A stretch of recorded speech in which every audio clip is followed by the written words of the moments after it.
भाकपा माले द्वारा आज सासाराम में प्रेस वार्ता का आयोजन किया गया।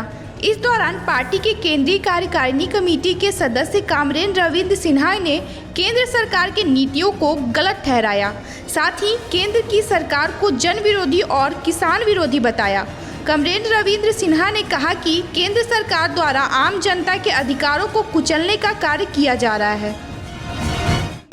हमारा उद्देश्य है कि हम लोगों का जो चुनाव के ऊपर हमारी पार्टी की ये समय जमाई है उसको आपके माध्यम से हम जनमानस तक पहुँचाए, लोगों तक पहुँचाए। इसमें है कि हम जनता से हमारी अपील है कि भारतीय जनता पार्टी एवं उनके एनडीए अलायंस को उनको चुनाव में हराना चाहिए और उसके विरोध में जो भी सशक्त उम्मीदवार हो उसको जिताना चाहिए। ये मुख्य हम लोग चाहते हैं कि ये मैसेज लोगों तक जाए और इसलिए नरेंद्र मोदी की सरकार को हराना चाहिए कि एक फासीवादी सरकार है। ये बिल्कुल मुट्ठी भर कॉरपोरेट्स और मल्टीनेशनल्स के इंटरेस्ट को सर्व करने वाली सरकार है। मजदूर किसानों की का दुश्मन सरकार है। इसको हिंदुओं से कोई मतलब नहीं है। ये झूठ बोलता है। गरीब जब बेरोजगारी होती है तो सबसे ज़्यादा हिंदू नौजवान बेरोजगार है, गरीबी है तो सबसे ज़्यादा जो तो हिंदू है। उसके लिए कोई दर्द नहीं है, लेकिन फूट डालो और राज करो की जो नीति शासक वर्गों की साम्राज्यवाद की थी वही ये करें, धर्म के नाम पर बांट करके और मुट्ठी भर जो अरबपति खरबपति हैं उनकी सेवा। सर, आरक्षण का जो मुद्दा चल रहा है कि कुछ पार्टियां कह रही है कि मुसलमानों को आरक्षण दिया जाएगा, कुछ पार्टियां कह रही है कि मुसलमानों को नहीं दिया जाएगा। आपके पार्टी का क्या विचार है? क्या धर्म के आधार पर आरक्षण लागू होना चाहिए? हमारी पार्टी का लाइन है कि जो आरक्षण का मूल सिद्धांत है उसके पीछे में है कि सामाजिक जो पिछड़ापन है आरक्षण उसको मिटाने का उपाय है। वो जहाँ कहीं पर भी, जैसे हमारे यहाँ पिछले से ही मंडल कमीशन लागू हुआ तो हमारा मुसलमानों मांसाहारी को मिल रहा है।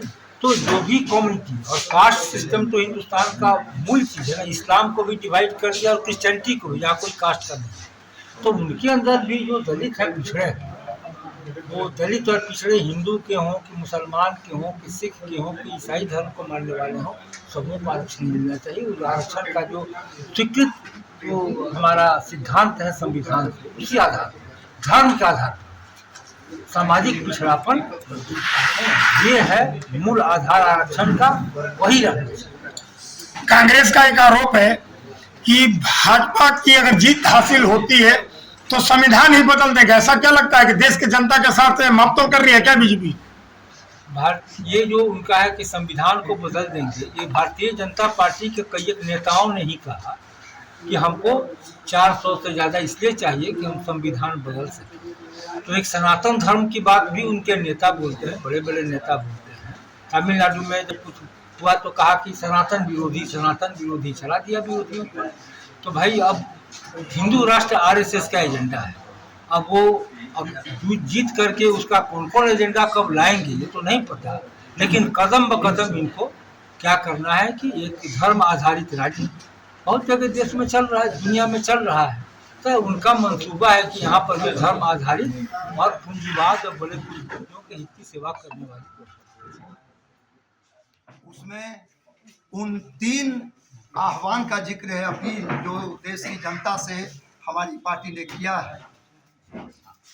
और साथ ही साथ इस अवसर पर पार्टी ने एक पर्चा भी जारी किया। पार्टी की बिहार राज्य कमेटी ने वो पर्चा आपने दिया है सबको, तो यह पर्चा भी आप लोगों को मिला है।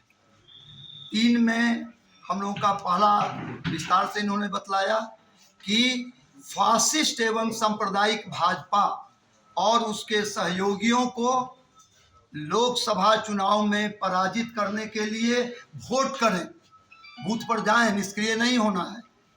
इसलिए उसको कौन हराएगा यह स्पष्ट है। जनता के विवेक पर हमको भरोसा है। जो पोटेंशियल कैंडिडेट उसके खिलाफ होगा वो हराएगा। फासिस्ट एवं सांप्रदायिक भाजपा और उसके सहयोगियों को लोकसभा चुनाव में पराजित करने के लिए वोट करें, बूथ पर जाएं, निष्क्रिय नहीं होना है। इसलिए उसको कौन हराएगा यह स्पष्ट है। जनता के विवेक पर हमको भरोसा है। जो पोटेंशियल कैंडिडेट उसके खिलाफ होगा वो हराएगा। इसलिए जो पोटेंशियल कैंडिडेट है वो जनता को समझदार होती है उसको हटाए। दूसरा है खास प्रेस वार्ता का खास कारण है, उद्देश्य है कि 2024 लोकसभा चुनाव जो चल रहा है उसमें हमारे वरीय सेंट्रल कमेटी के नेता हमारे अरविंद सिन्हा जी, कॉमरेड अरविंद सिन्हा जी हैं, और हमारे प्रांतीय सचिव बिहार राज्य के हमारे सीनियर लीडर हैं। और मैं आप लोगों को ये आग्रह करूंगा कि इनके जो भी आपके सवाल हो या जो पूछना हो उस पर आप बात कर सकते हैं। आप देख रहे हैं बिहार 24 न्यूज।